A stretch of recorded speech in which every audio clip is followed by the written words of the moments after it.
May nabalitaan ako masarap na kainan. Dito lang daw sa bandang sa atin. Doon daw sa Butet all day breakfast. Kain ba tayo doon? Kain tayo? Tara, testing natin. Tignan natin kung masarap nga yung pagkain ng kaibigan natin si Butet.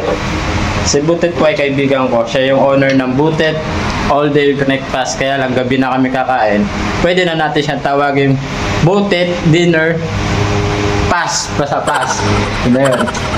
So, let's go. Tara.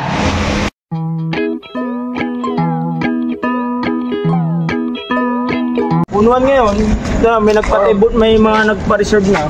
7 tables na agad, na long. Mga long. Nakain yan? Pwede po ba kumain? Pwede kumain? Sasagot ko. Nasaan siya? Kinakit ka na kasi dyan, Eric. Ano yun, magkakagatan kami ng kapwa.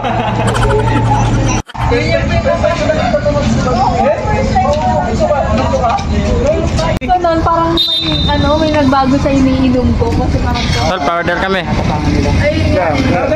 Yan po ang may-ari ng Butet Connect Pass. Kaso gabi na eh. Paano yung tawag doon? Order niyo ba?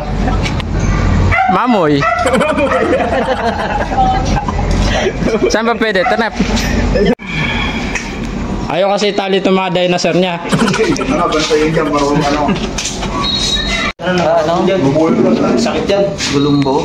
Walang yung kuto mo. Ito pong lugar na ito ay pili lang yung pupunta dito kasi bawal nga to. Malaki bayad. Napapanood sa TV. Yan, Butet. All day Connect Pass. Dati itong bilyaran. Nakainuman to dati. Palainom yung may-ari. Yan po yung lugar niya. Hindi natin pwede sabihin dito ngayon kung saan, baka mahanap nyo ako eh. Birthday Thank you. Ayan, kaka-birthday lang yan. Asawa ng owner. Ayan. Ang lilit na kasama ko.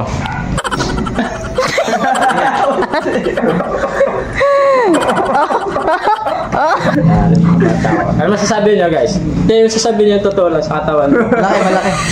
Malaki. Bang malaki. Ano malaki daw lang? Maliit. Maliit. Malaking buto. Maliit nga.